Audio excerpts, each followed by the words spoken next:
Today we're unboxing the Thule Motion XT L cargo carrier. This is the smallest cargo carrier in the Motion XT series. This one's about 77 inches, but as you can see, the box is pretty big. It comes in at 82 inches. It's been sitting in my wife's porch for probably about a week, and it's driving her crazy. So we need to get this thing unboxed and on top of the SUV. But before we do that, make sure you like and follow.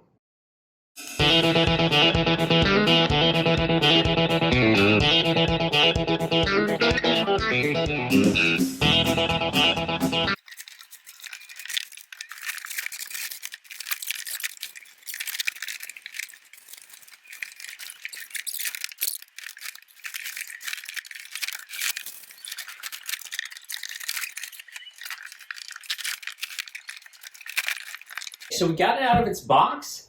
Let's pull the rest of the wrap off, the protective coating, unlock it, and take a peek at the inside. So remember, with these keys, you're probably going to travel with both of them just in case you lose one. But remember, write down the number of the key itself because you can always contact Thule to get a new key if you do lose it.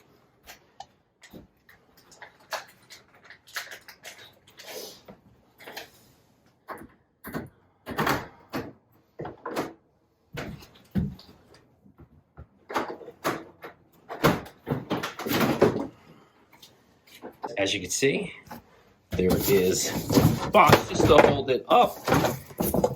We have our instructions on how to probably hook it up to our SUV, and the way you should do it is probably weight limitations, things like that in here. So it's sort of just your instructions on how to hook this up correctly. And here we see, okay, those are our brackets that are actually going to attach it to the SUV.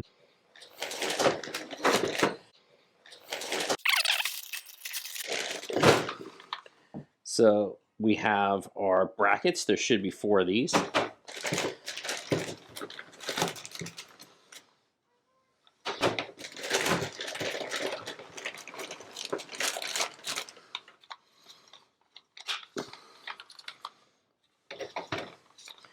And that's going to sink in here and actually connect this to our roof rack.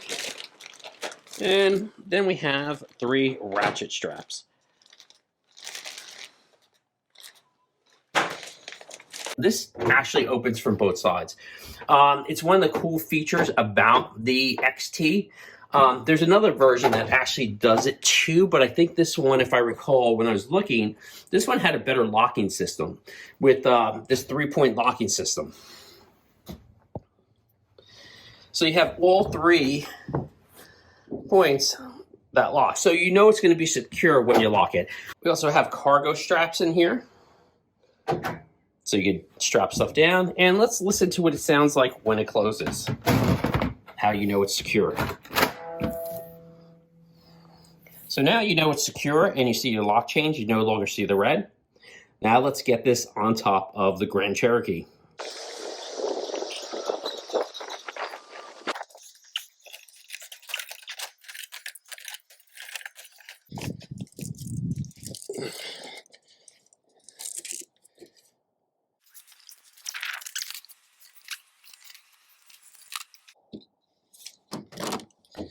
So now that we got it centered, we're gonna mount it on.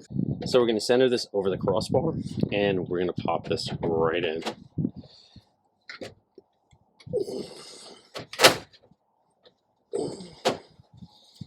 There we go. And now we're just gonna repeat it across all the crossbars.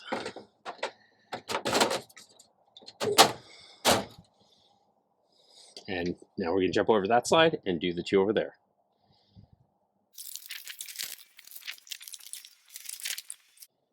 Now we're just going to repeat the same thing on this side.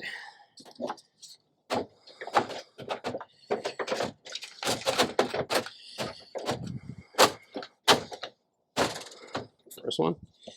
And this one's a little more off. There we go.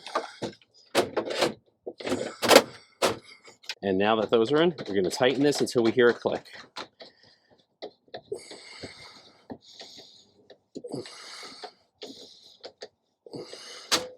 There we go. Did you hear the click? And we can look under here and see it is tightened all the way. And now we're just going to repeat this on all four.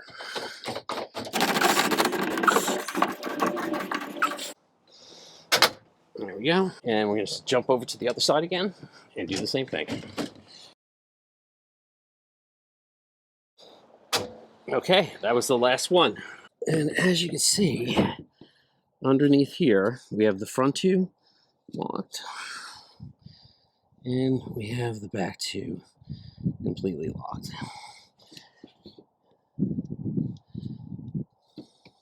So now we're all set up. We're going to close this, we're going to lock it, and we're going to take it on a little test drive. So we are taking the Thule for a little test drive in our neighborhood. Right now we're only doing about 25, 30 miles an hour, so it's pretty quiet. And I don't have the radio on or anything. I just want to see what it sounds like. I am going to bring it onto the highway and just see what it sounds like at, like, say, 60 miles an hour.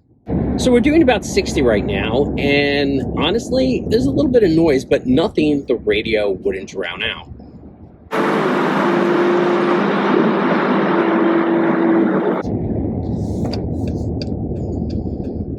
I'm just going to turn around. It sounds pretty good, honestly. A little bit of Red Bull.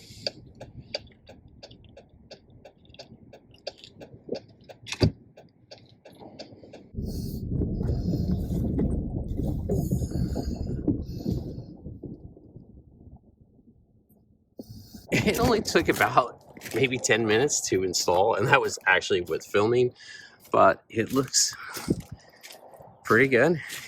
It was relatively quick, really simple to install. Honestly, it took us a lot more time to actually install the roof rack, but shocking, right? So guys, for more on DIY, making, and other really cool things, make sure you like and follow Make or Build It, and remember, keep on making.